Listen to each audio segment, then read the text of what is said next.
وخصوصا لما تكون المرأة بتوم. Et en même temps, si la femme est dépolitisée, elle dépolitise pas.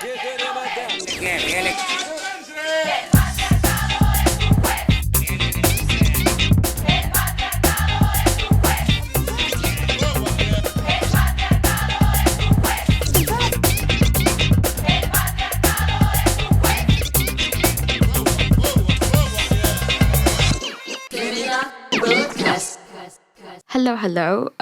This is Yasmine. And this is Leila. Today we're recording from downtown Tunis, and as you probably have guessed, we have two podcasters here. Our guest today is a former US diplomat and is someone who is passionate about developing technologies to create impact, especially through blockchain. He founded and leads currently Ayadee Holding Corp, which is focused on the SDG 12, responsible consumption and production, which invests and develops its own social impact innovations around uses of blockchain technology. And he also mentors about how blockchain can be used to reach the UN Sustainable Development Goals, teaches innovation and entrepreneurship at a Tunisian private university. Welcome, Peter, and we're glad to have you here.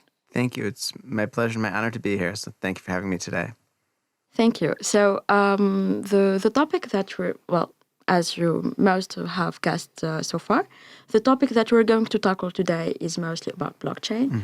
Mm-hmm. Blockchain is something that we talk about a lot during these last years, and it's a little bit hard to understand what is blockchain and everything. So.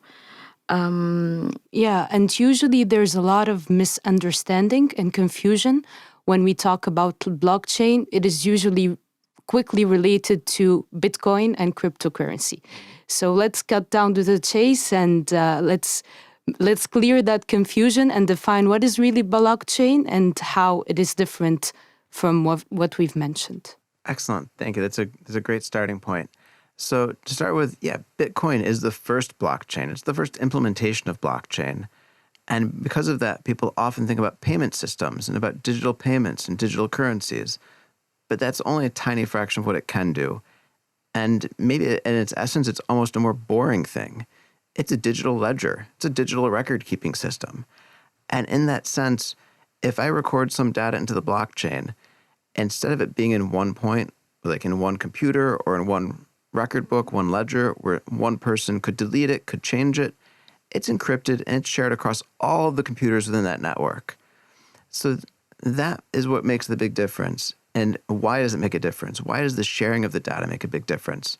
That means nobody can delete it. Nobody can change it. And this is where we start getting into a lot of interesting use cases.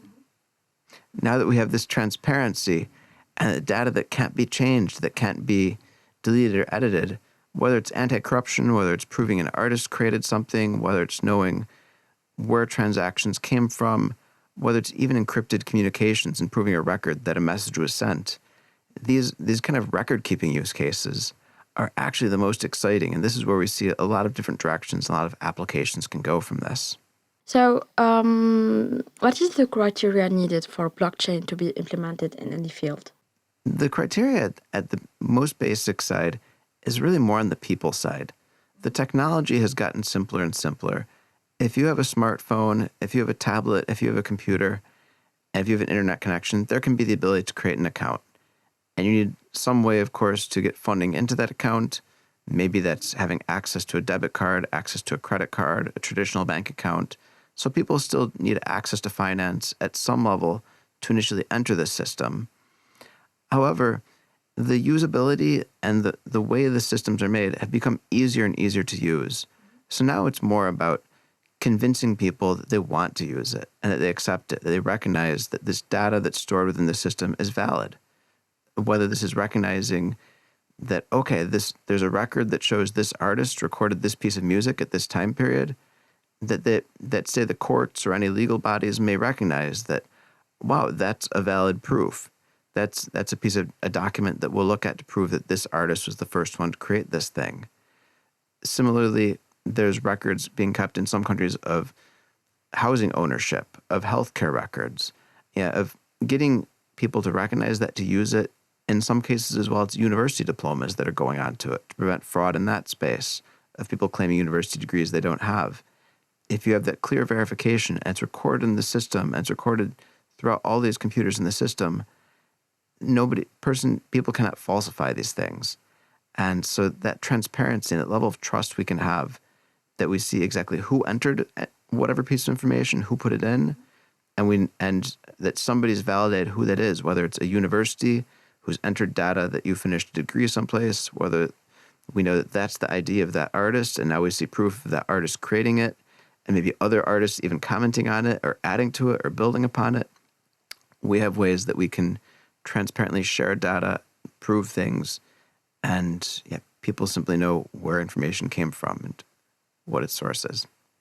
Nice. So, per your saying, and we say sometimes this in the technical jargon, everything can be tokenized, and every data that we have in the outside world can be put in the blockchain to ensure traceability and accountability.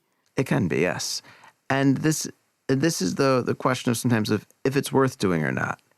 And this was a bigger question 2 or 3 years ago, because now the cost of putting data into the blockchain and the difficulty of it and the speed, it's become cheaper and faster now. If we talked about 2 or 3 years ago, as the technologies quickly evolved to be faster and cheaper, it used to be it was more expensive to enter data into the blockchain. It was more expensive and more complicated and slower to put data into it. And so that was a big barrier where people would say, maybe that's not worth putting into the blockchain. Maybe that's not worth tokenizing. Now tokenizing of data is becoming easier and easier. On the same note, you may have something, as you allude to supply chains, where it may or may not always be useful. Maybe that one supply chain is owned from farm to table by the same company. And if we have trust in that company, maybe there's less reason to tokenize all of their data because they've got an internal record-keeping system, and if it's all within that same company's ownership, okay, it doesn't give us as much added value. But if there's many players in that supply chain, let's say work I've done with the coffee sector, for example, we have a small coffee farmer who's picking the coffee, who's drying the coffee beans, the cooperative they're bringing it to, they're selling through, the middleman who's buying it from them, the shipping company, the coffee roaster, the retailer, the final consumer. There's many different parties, and they don't have a shared traceability. They don't have a shared system of keeping their records. So this is something where this can be a shared system where you see the digital ID of each party that's entering data, and you see, okay, there's where the coffee farm worker entered data about this in. Here's where the transport worker, here's where the roaster entered data. And because they don't know each other, there's not a way they would collaborate to lie, to create fraud around that. And so these independent parties that are entering data into a system that they can trust, that can be built upon, and that gives us that traceability. And so like that, that's where, if we have many different parties, that's where it's more useful to have that than if, say, one entity was owning that data and the whole string of data. From what you're saying, I guess blockchain is a mean, and there's a whole set of values before it. It's like we don't trust the institutions, the traditional institutions. We don't trust the idea of a middleman. And so the younger generation came with a technology called blockchain. So what are these values that are set before blockchain is used as a mean and a technology? I really like that question. I think the big aspect is decentralization. The fact there's no central party controlling the data. There's no central authority controlling what is happening in a particular space. This could have been in the past, on the one hand, actors like a big middleman in the food supply chain who's maybe, say, getting a big cut of whatever the transactions are and doesn't want the public to know that. Could be an organization that knows they have bad practices, whether sanitary practices or human rights abuses happening, and they don't want the public to transparently know that. So having strong ethical values about how you treat people and being feeling that you have those strong enough that you're fine with being transparent about what you're doing because you have nothing to hide, that's an important aspect of having that belief in transparency, that belief that you can share everything. There's nothing you need to hide. Because a lot of these supply chains, as well as financial institutions, other types of big corporations, they have things they want to hide, and they don't want to transparently share everything. And I've even had companies that I've approached about our own supply chain tracking tools who are saying, oh, that sounds great, and maybe that would help us sell more products, but can we make it so we can delete some of the pictures, or can we make it so we can hide some of the things the workers enter? Because we don't really think we want to share everything that we're doing. And that's the kind of company then that doesn't have the right ethical value to benefit from the supply, from the blockchain, because again, they're not using it right. They're trying to game the system. They're trying to get the credibility for being transparent, but they don't really want to be transparent. Could that be the reason why blockchain, like there is this whole debate about blockchain and why there are some people who are against using it? Part of it, a lot of it, yeah, you have the traditional actors who they have their position that works for them, and they don't want decentralization. And this could, on the one hand, be like the big retailers, the big manufacturers, the big producers of whatever kind of good, who, again, not wanting to share transparently what's going on in their supply chains or any problems they may have. And that also goes to government interests of, and one of the two big areas of power one could say governments have is the power to control their money supply, and then also power over military, the police. Okay, so clearly blockchain's not taking away the latter, but in that first one, if people can make payments without a government entity in the middle, if they can control the money supply, this is getting more into the crypto side of it where it's more controversial. That's one aspect where governments see a lot of threat, and then they get focused on that cryptocurrency aspect, and they don't think about the data sharing and the other aspects that we've been talking about, of this transparency of the public being able to see data. Even if the government entities might be in favor of this transparency and this anti-corruption aspects, but they're still scared when they hear blockchain, thinking of cryptocurrency. And that's where your first question was so important, of getting over that point of people's fear and that immediate thought of like, blockchain, it must be Bitcoin, and then getting hung up on this financial transaction aspect and not getting to this point of, wait, there's sharing of data, there's digital records. What if you have a digital ID that has all of your medical records in it? You go to the hospital from one country to another, your whole medical history can be brought up by putting down your thumbprint. Similarly, your education records. This is something that's been talked a lot for refugees, for migrants. What if they lose all their papers and they arrive someplace, and an iris scan or a thumbprint could bring up their blockchain-based digital ID and you see everything about that person? This is something the World Food Program has done something similar to this in Jordan already with refugees. They've had more than 1 million refugees they've created digital IDs for that are based on their iris scan. And that's created great efficiencies for not just the World Food Program, but other UN and other donor agencies operating in Jordan that are working with these digital IDs for refugees as a way to distribute cash and benefits and track resources that they make available to them. And similarly, these kinds of IDs could have your education records, your health records, everything could be on them. And so that you control your data yourself. You don't depend on somebody calling to verify, doing a background check. You know the data was entered correctly once by one entity that was trusted, and now you can choose to share that. You can control that data. There's even bigger spaces, maybe for a whole other podcast, about social media and controlling your own social media account with a blockchain-based ID. And there's a lot of movement in that space as well right now. Definitely, yeah. Nice. Nice. So you started kind of saying a bit of perspective implementation, like creating your own social media, and inspired by the space we're in right now, which is La Fabrique Studio. How can we imagine practical implementation in the cultural sector and the artistic sector of blockchain? Well, some of the big things are non-fungible tokens. And the word by itself, NFTs, it sounds kind of scary at the beginning, right? Like non-fungible, what does that even mean?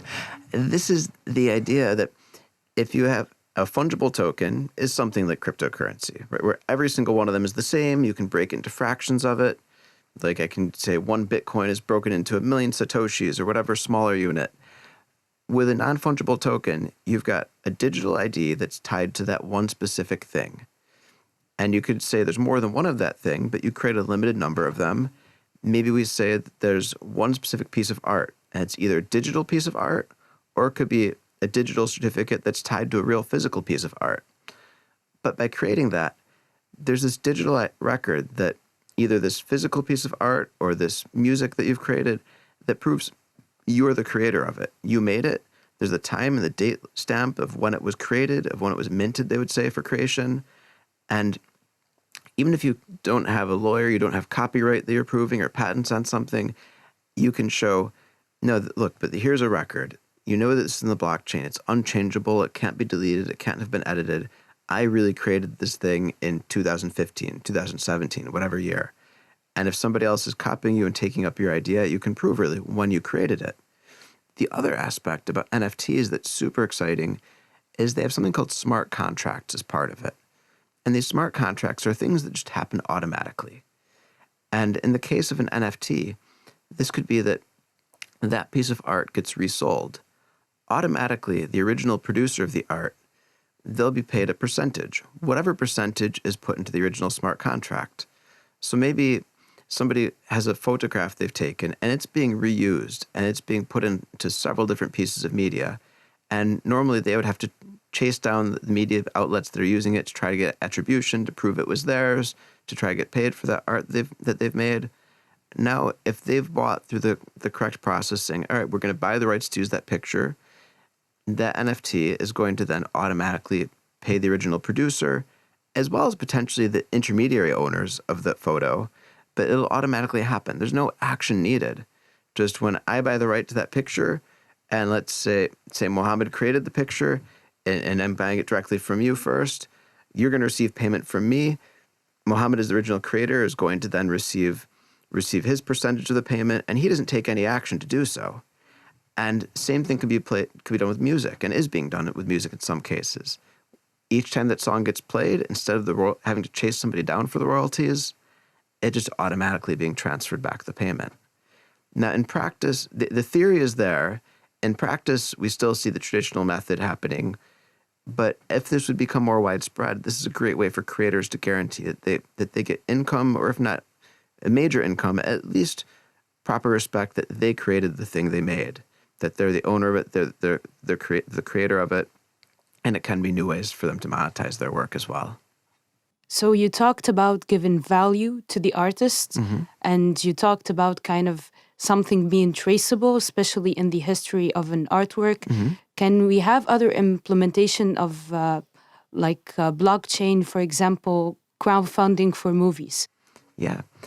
So there's a few different things with the space. Like, let's say for a movie, we decide we're going to sell tickets, and we're going to sell tickets in advance. We'll sell them as NFTs, so non-fungible tokens of these movie tickets. And let's say the theater is going to have 100 people coming to the premiere, and we're going to pre-sell these tickets.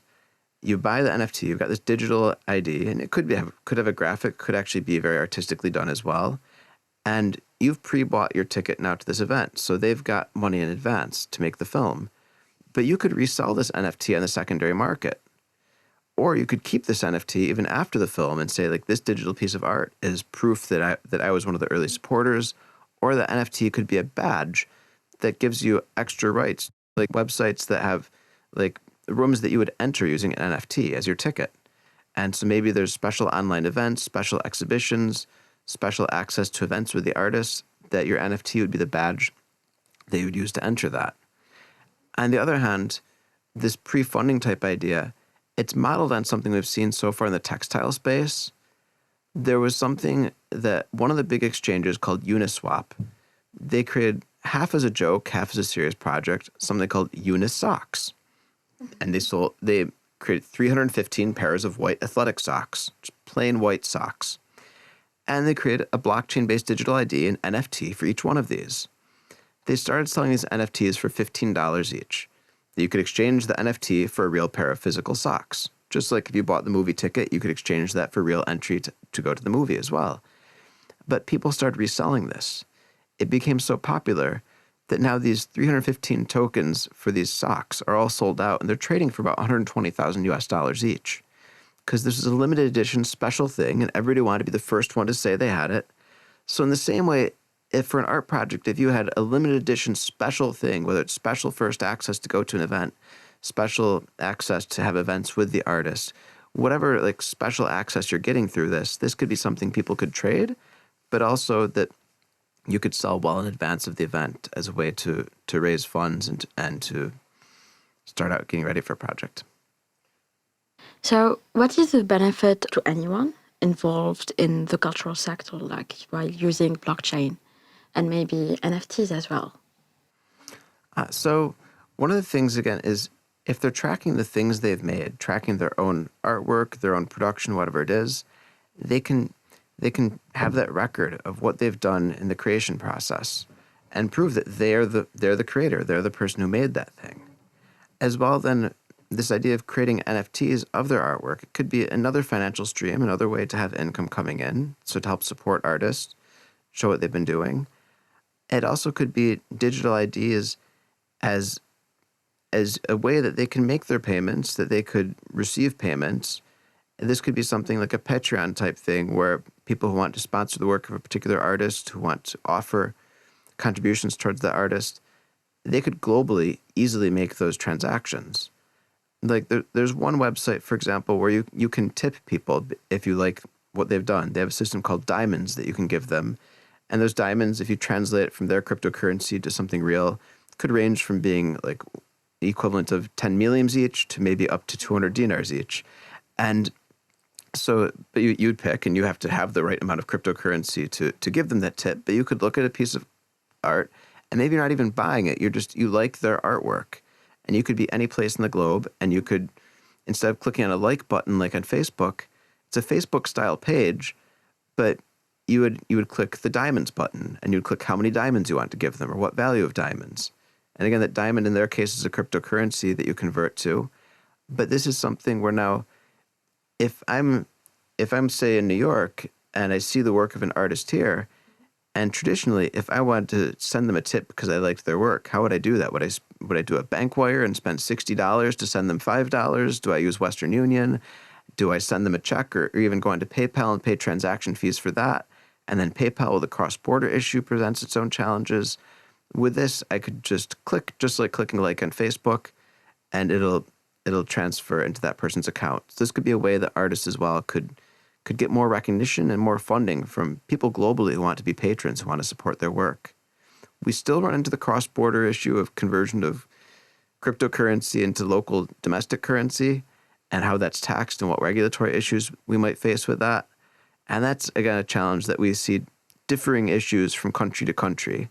And a lack of standardization of that is one of the other barriers that makes it difficult for not just artists, but others in business and government and other spaces to figure out how do we treat these things and how are they used in the country that I'm located in. From what you're saying, it seems like blockchain is going to be the new technology, something that is going to make things easier for everyone, whether people who are working in the cultural or artistic sector, or even anyone who wants to use blockchain, like even just from transferring money to someone else, from giving them maybe a gift or anything. But I do believe that also it's something that is trending. Maybe the evolution from using it in different platforms, maybe social media platforms, and anything that can be used by the wide range of people, is still super slow. So why is that? Well, it's still an early stage of getting it more usable. Again, there's that fear factor of people thinking about Bitcoin and thinking about payment systems and getting stuck on, is that legal? Can we use that in this country? But beyond that, it's been historically relatively difficult to set up an account, to figure out how to use things. But now new user interfaces are becoming easier and easier. And I think you'll see this widespread when it's as simple as any other app on your phone. For example, I don't know how to make an app for my phone, nor do I want to know how to make an app on my phone, right? But I know how to use lots of apps. My 3-year-old can use lots of apps. But this is something where when this becomes simple enough, which is coming very quickly, that you can use something. You need to do an activity on your phone, on your computer, and it seems just like anything else you'd be doing, but it happens to have cryptocurrency as the thing underneath it, or blockchain as the thing underneath it, that's either allowing you to make tips, allowing you to save data in a way that's can't be deleted or can't be changed, whether it's allowing you to prove you've bought a ticket to an event. Yeah, this is something like airplane tickets are as well an easy one for this. This is something that it'll become widespread when it's just so easy to use that you don't think about it. Just like you use all the things on your smartphone without thinking how they work, when blockchain is just in the background and you're not having to think about it's even there, that's when we'll see it completely widely used. And that's coming very quickly as it's getting simpler and simpler to use. Yeah, and from the examples you're mentioning, there's also the effect of a community being very dynamic, a community being very sharing. And if we talk about art, there is no institution or there's no kind of someone particular who's making this special event or who's making this special premiere. Everyone can contribute and everyone around the world can support that artist. There's also, beyond the payment side, there's also like the DAO. Yes. So can you talk more about the DAO and how blockchain is using DAOs to prove traceability and sharing? Definitely. So DAOs are one of the things I'm most excited about in this space, and one of the newer aspects as well. So a DAO is a decentralized autonomous organization. And so to unpack those words first, let's start. So the fact that it's decentralized, there's no hierarchy. There's no one manager. There's no one leader of it. So it's autonomous because each individual is their own party. So each artist in this case could individually be their own creator, their own self. An organization, okay, because the whole group is tied together. So decentralized, you have all these artists or all these creators, all these fans of the creators as well could be included, who are part of one organization. But no single party or no even small group of parties is the sole decision maker. Nobody really controls it, yet there is an entity that binds them all together. And that is a fascinating new shape. And this is something I even teach my students in entrepreneurship about, like, no, you have to know this. This is a new form of corporate governance. This is how companies might be in the future and are starting to be. It's legally recognized in one state in the US as well. In Switzerland, you have a lot of these DAOs creating legal entities, but they don't always need to have a legal entity. It could just be you have a membership-based organization. You have these NFTs or digital IDs that prove the membership of each member of it. And like that, if you're a member, you can submit an idea, and the idea that you submit, let's say you're an artist and you're saying, hey, I think we should do a big cultural event in this space. And the DAO collectively has raised a certain amount of funds, or even there's no funds, but the DAO decides as a group what it's going to do. And I have an idea and I want to submit it. When I put it out there, it'll be saved in the blockchain that I've submitted this idea, that it came from me. Nobody can delete that. Nobody can change that. It's still up to the others in this autonomous organization to decide which things should be voted on. And then once deciding which things are on the short list, what to vote for. But nobody can delete or stifle that voice of anybody who's a member of the organization. An example I often talk about would be, what if a big traditional industry like the auto industry, what if Ford Motor Company became a DAO? And I like going to that really far example because that seems like one of the most absurd. Like, what? One of the most traditional companies? It's like a 120-year-old automaker? What if they became a DAO? Well, let's say now we've got a factory worker who says, I have a new solution. I have a new way of doing things at the factory.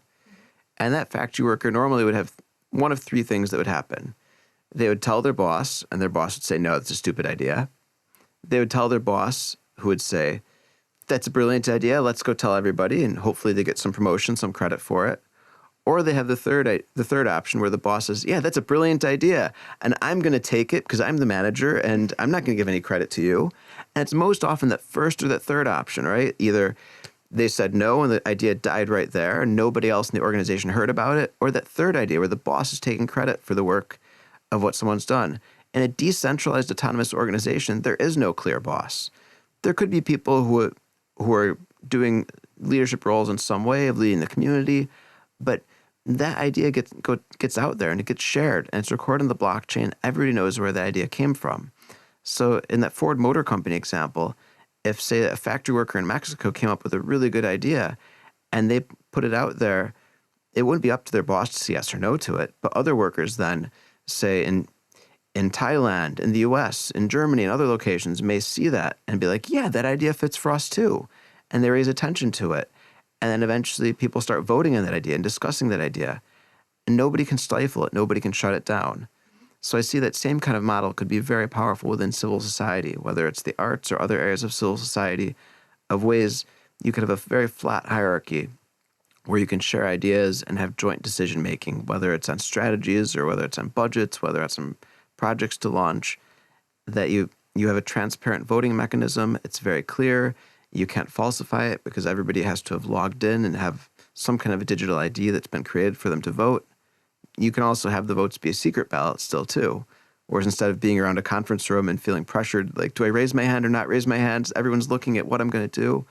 You can have even more effective secret ballots, but so it's less likely to feel pressure on people for voting a certain way, yet at the same time maintaining that transparency. Nice. So when we're going to implement blockchain technology in the artistic and cultural structure, what should be taken into consideration? Like, how can it be sustainable? Well, you want to see what kind of infrastructure is available for the artists. Are they going to be giving them the basic training, the basic ideas of what can be done? And this can be like, how do they create a digital ID? What is an NFT? What if they're going to be part of a DAO? How does being part of a DAO work? If they're going to be creating records of traditional pieces of art or whether they're creating digital pieces of art. So giving artists the knowledge and of how this works and what it is, demystifying it. I think that's really the first step of getting them, again, back to that very first question of it's not just Bitcoin. And that's really the first step. That's the key thing of demystifying this whole process. And then from there, seeing where people run with it and taking their questions. One of my favorite things, again, is talking to people who are experts in their own space and giving them the basics of what's possible and seeing what they can come up with. Because again, the software developers can build almost anything you ask them to build, but they don't know each of those sectors and each of those spaces.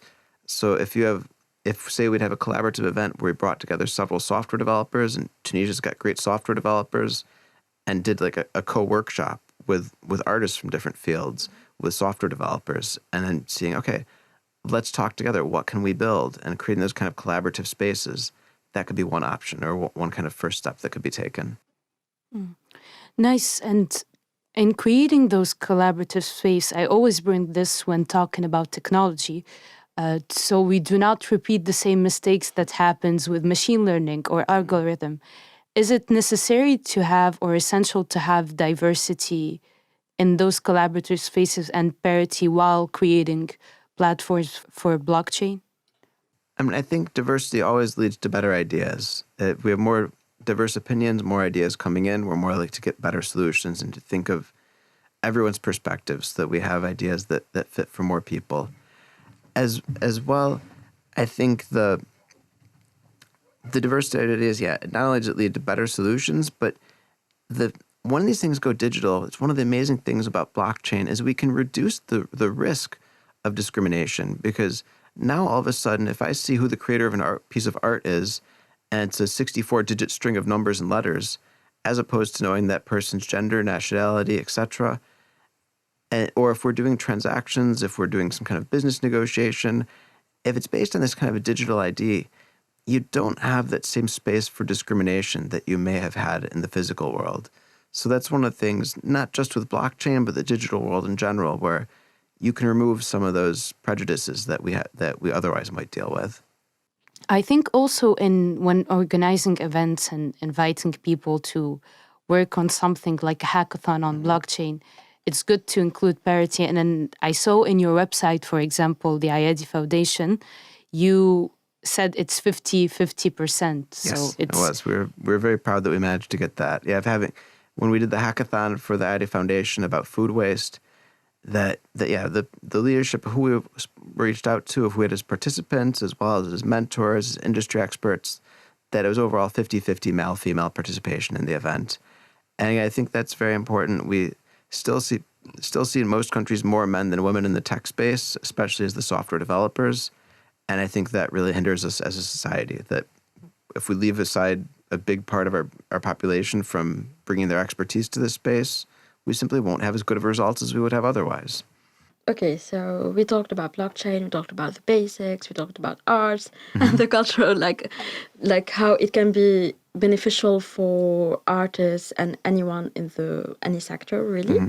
But what about regulations? What about regulations about blockchain? And now we're not talking just about Tunisia, since we know that it's pretty blurry in here. But like on the wide sector, like on what are the regulations? Why is there that much fuss, like that much debate? Because every time I read articles, it feels like there are states are against blockchain, while there are people who are so for it and believe that blockchain is the future, really. Yeah, and that blurriness, not just here but globally, is what causes the slowness of adoption. Because in many cases, people aren't clear what the regulations are in their country, and then they're slow to adopt new projects or new ideas because they don't know if they're going to have a barrier that comes against them, if they're going to be in trouble for doing so. In fact, my country, the US, is the worst so far as a lack of a clarity of regulations. Of maybe there's 4 or 5 different federal level regulators, and then each state has multiple different agencies that might regulate it, and some states are more active than others, or some states give more freedom in how one acts in this space than others. And so because people don't know what the regulators are or who the regulators are, you'll see a lot of blockchain-based projects that say they're open to investment or participation by anyone except for citizens or residents of the United States, because they don't want to risk getting in trouble over that. So that lack of clarity often is what causes people to not enter a space or to not move forward. Even if the rules are strict, if there are clear rules, then companies can find solutions and move into these spaces. But in general, one of the issues is what happens if you're in the payment space with cryptocurrencies and they go up or down in value. Is that an asset, like an equity, like buying stock, that you're paying tax on the increased value? Or is that considered a currency, where if I just say I've got dinars and I converted my dinars to dollars and the exchange rate between dollars and dinars changed, I'm not going to pay tax on that difference of exchange rate? And in some countries it's one, in some countries it's the other in regards to cryptocurrency.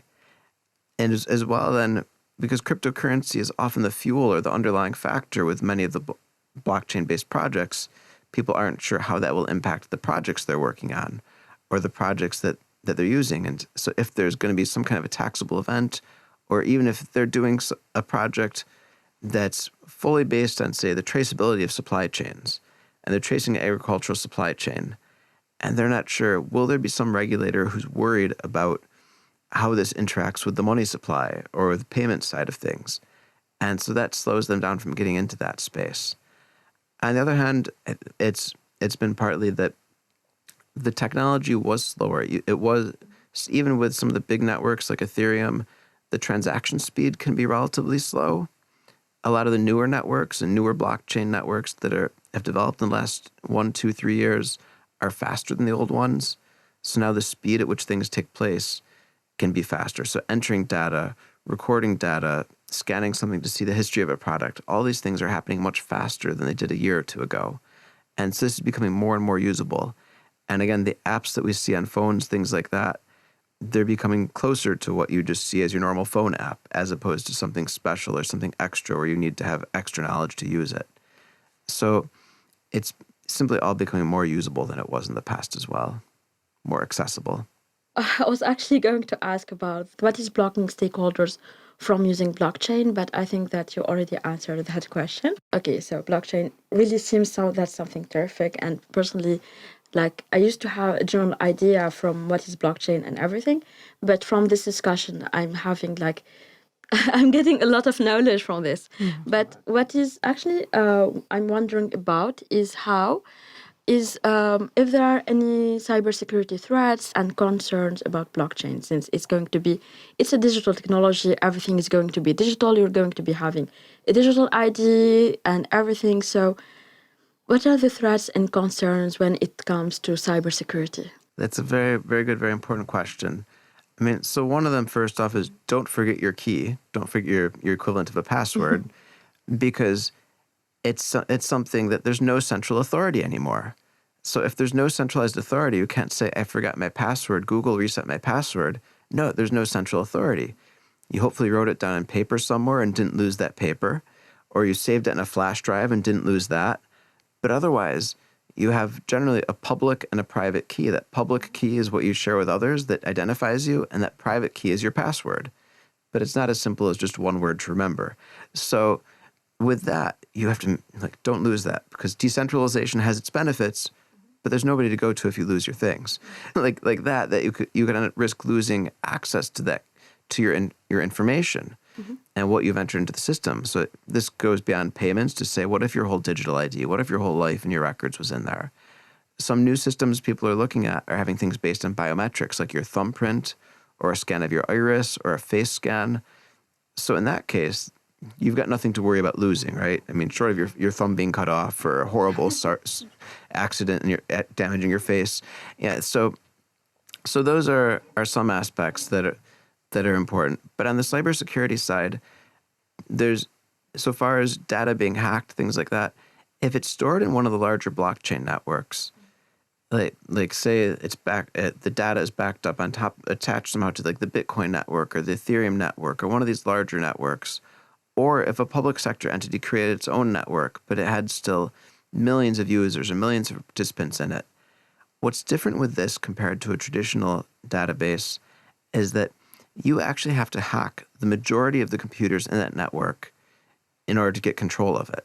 So if we're talking about hacking the Bitcoin network, we're hacking 51% of tens of millions of computers. So short of like maybe some of the largest governments in the world putting all their computing power towards it, there's not a hacker that can take on getting access to that data in that case. They could get access sometimes, though the risk has been to some of these exchanges, some of these centralized exchanges which sounds weird to say centralized in a decentralized network, but you go to these centralized exchanges if you're trading cryptocurrency, for example. This isn't your data for your personal ID, things like that. But in these networks, maybe somebody hacks in and gets control over this exchange, but that's similar to someone also might hack your bank. And these exchanges generally have the same level of security as a large bank would. So there's always that risk of that happening, but no more than a regular bank would have. And again, a normal bank, like a normal database, normal system, that difference with the blockchain. Okay, the blockchain, you need that 51% of control over all the computers in the network. If we're talking about an individual bank or let's say university records or something like that, if a hacker goes and finds one weak point somewhere to get into that system, then they can run freely throughout all the data in that system. If they're getting into a blockchain-based network, it's not that they find one weak point. They have to really overwhelm the system. They have to take control over 51% or more of the entire system to control it and to get access to it. There was a large central bank in Latin America that had been hacked about 4 years ago, and this was one of the issues they had of probably one of their former employees knew where the weaknesses were in that bank's database and where the patches were, where the repairs they'd put in for cybersecurity, because it'd be very difficult for an outsider to know. And they found those holes, and they got into the central bank's database, and they, before anybody realized it, transferred away the equivalent of about $30 million US. Nobody knows where it went. Nobody could trace it. Again, it's in the traditional financial system, which is actually harder to trace than a cryptocurrency-based system would be, where nothing can be changed and nothing can be deleted. And so like that, hackers have an easier time with traditional systems. They just find one weak point. They get in. It's like they found an open window of your house. Now they can run everywhere through your whole house. If it was the blockchain, they fight their way into one room of your house. Now they got to fight someone at the next door for the next room and fight again at the next door. And finally, they don't have any access till they control the majority of your house, as opposed to just finding that one open window or the one unlocked door and getting in like a traditional database would be. Nice. And from my viewpoint of digital safety practices of our banks, I think implementing blockchain in the finance system would be more secure for the bank accounts of Tunisians. I want to ask you, from which state are you? I'm from New York State. So do you have any idea if blockchain and cryptocurrency is legal there? So this is an interesting challenge. On the one hand, New York is booking itself as being the crypto capital of the world. The mayor of New York City has said he'll take his pay in cryptocurrency. He's taking his pay in Bitcoin. On the other hand, the regulatory authorities in New York State, because of the Securities and Exchange Commission, because of Wall Street being there, are some of the strictest in the U.S. so far as their rules. So a lot of cryptocurrency exchanges that are operating even within the U.S. will say, like, we'll work with projects in the U.S., yes, but except for not New York, not California, and usually 2 or 3 other states where the regulations are very strict. So whereas people kind of open accounts to deal with cryptocurrencies, and there is blockchain used for traceability of products within New York State, the rules are both strict and confusing at the same time, because there's different state-level agencies that have that are arguing over who has regulatory authority over this. And at the same time, there's still also the U.S. national level authorities that aren't clear on what their rules are. So New York is in a weird position of, on the one hand, having more cryptocurrency, more blockchain startup investment money than any place else in the world. I think it was like $1.6 billion in new investments in startups in the blockchain space in New York City last year. On the other hand, they've got this gray area where the regulators are still making it difficult for people to do business in that space. Can we measure it the same gray area in Tunisia, or it's much grayer in Tunisia? I'd say it's darker grayer. Yeah. Because gray and being mixed up and confused, but darker grayer because people take the pessimistic side of being like, ooh, it's not clear if it's allowed, so let's just not do it. I do know of a couple of startups who are doing interesting things in the blockchain space here. One on traceability, again, in food systems, another who's looking at a system to do remittances between here and France. But I see less startups happening in the blockchain space because instead of having that idea of, okay, the rules aren't clear, but let's keep doing something until we get shut down, there's more like the rules aren't clear and the penalties might be really strict if we can't do it, so let's just not do it. So that's why I say both are gray, but maybe it's a darker gray here than it is in New York at the moment. But I think that in Tunisia, I don't know, I saw some trainings about blockchain. Mm-hmm. There are some events where we talk like about blockchain. What is that? And even like you teach blockchain in Tunisia, which is which is pretty terrific. But there is also, it's a little bit weird how we're teaching about blockchain, how we're spreading the word about it, how we're talking about its good use and everything. But at the same time, we're not really allowed to use blockchain in Tunisia. Yeah, I mean, and I think that comes partly to the confusion about the payment space versus everything else. Because the traceability, the tracking of supply chains, there's no rule stopping that. And the central bank doesn't even, I wouldn't expect them to even care about that. If you're tracing a supply chain, if you're showing what artist created what item as well, that's not something that concerns them. But still people get scared thinking of Bitcoin and blockchain equals cryptocurrency, and maybe that's a gray area and we're not sure if we can do that. So they stay away from the space entirely. But for example, at the Mediterranean School of Business, at MedTech, at the engineering side of it, there is actually a Master's of Blockchain Engineering that people can pursue there now. And that's one of the handful in the world I've seen where you can do a full degree focused on blockchain. And so, yes, there's some areas where Tunisia is really on the leading edge of these things. And there's trainings on it, and there's a lot of space where people are talking about it. And every few months, rumors come again of if the central bank will make a movement to create its own cryptocurrency or not. And then the rumors fade, then the rumors come back again on that. So it's not fully clear, but there's a lot of space, a lot of potential that could come here, especially because there's so much young software development talent that you could have an army of software developers building new blockchain-based tools very quickly here. And that combined with the Startup Act and the other benefits for startups to operate here could really make an effective combination to really grow the blockchain space. Yeah, and it could solve the issue of, like, the biggest issue, the umbrella issue, which is corruption, by having traceability being done automatically through blockchain. Yes. I'm curious, though, like, how is your journey from the US to here, from a gray to darker gray area, especially of your interest in the blockchain? So I'm curious of how you came to Tunisia and how you started Ayadee Foundation. So to begin with, it's the second time I've lived here. So the first time I was here, I was working at the African Development Bank. So that was back between 2010 and 2012. And then after that, that's when I left to be a US Diplomat. I was in Cairo, I was in Germany, I was back in DC. And then when I got into the blockchain space at first, I was down in El Salvador working on tracking agricultural supply chains, especially coffee. And that being a supply chain where the coffee farmers at the bottom end of the food chain, they're getting almost nothing. Like of every dinar that's maybe spent on coffee, they're getting 50 millions. And looking at how can we make this more transparent? How can we help the farmers get a better shake out of this as well? How can we give that bean to cup or farm to fork traceability so consumers know where their food comes from, where their coffee's coming from, et cetera. And that's what got me started working in the blockchain space on one hand. On the other hand, on that last role when I was a US Diplomat, I was both seeing what our partners at UN agencies were doing. Like again, the Building Blocks program with digital IDs for refugees in Jordan that the UN has, as well as looking at what the bad guys I was working against were doing. I worked on counter-Daesh operations.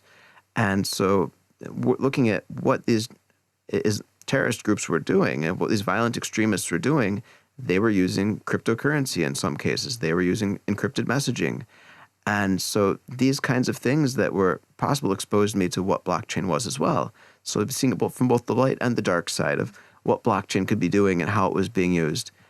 And then in regards to coming back here to Tunis, that great platform of software talent, the opportunities that the Startup Act creates, also the geographic location of easily traveling back and forth to Europe, to points throughout Africa, at least what seemed like an easy time to travel when I came here just before COVID really spread every place, when travel was easy.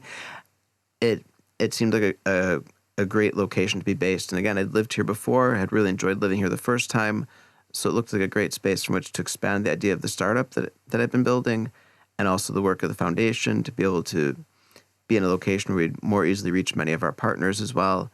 And then once I was here, of course, the opportunity with the university came up as well, and I love teaching, so it was a great opportunity to jump on that as well. I'm actually a little bit curious as well. Like, how did it change from being a US diplomat to becoming maybe a teacher, working on in non-profit sector happen? Like, I believe that those are both different, like different fields. Those are both like different careers. So how was that? Well, I mean, that was partly due to in late 2017, after about 10 months of the previous White House, of the Trump administration, that was many U.S. diplomats were inspired to do something else around that time. And so, but at the same time, too, that is the same time when I was really learning more about this technology and this space and all the opportunities taking place there. As well, when I'd been a diplomat in Cairo, I'd been doing a lot of projects where I was funding civil society organizations that were fostering entrepreneurship, and a lot of that growth was in the tech space. And so I got to see how tech startups, especially with youth, were really growing, creating new jobs, new employment. And so that got me thinking more and more about that space as well. And so it wasn't that just in my last year at the State Department I started thinking about the tech space, but that had started earlier as well. And the first time I lived here in Tunis, I was part of an organization called Venture Capital and Private Equity for Africa. And through that, and organizing networks through them, bridging the gap between investors and startups, not just here, but throughout the continent. So I'd been looking at that space of technology and startups for quite some years before that as well. Well, that's such an inspiration. Thank you. Great. So we want to kind of conclude and wrap with this question from teaching at the university and from kind of making Ayadee Foundation. What do you see the vision of blockchain in Tunisia, and what future perspective do we have in this technology? Well, I think looking at how it can bring about transparency and how it can speed up processes, make things more efficient, those will be the main things to be looking at. And I think on the software development side, bringing some of the tech talent that you have here in this country and getting them involved in new projects, new ideas, and then bringing that knowledge not just to those who are on the tech side, but people on the business side. Like I teach management students. I don't teach the software developers. But making them people more aware of like what new things could be developed, similar to how we've talked about the art space of what could be developed, and putting Tunisia at the cutting edge of how can we take the skills this country has already and wrap these new technologies up in it and try to leapfrog ahead and be ahead of other countries and being at the cutting edge of this technology. There's a lot of talent across all sectors here, so looking at how we can adopt this technology and implement it across these various sectors could be a great opportunity for leapfrog advances and then tied to that big economic improvements as well that would make a big difference. All right. So thank you so much. Thank you. This was a pleasure. Like, I really loved the discussion, everything that you said. Thank you so much for accepting the invitation. It's been my pleasure. Thank you so much. Thank you so much for this interview. It has been really dynamic, and it gave a lot of perspective about blockchain, especially blockchain in Tunisia. Let's make it happen. Thank you. Thanks. Thank you.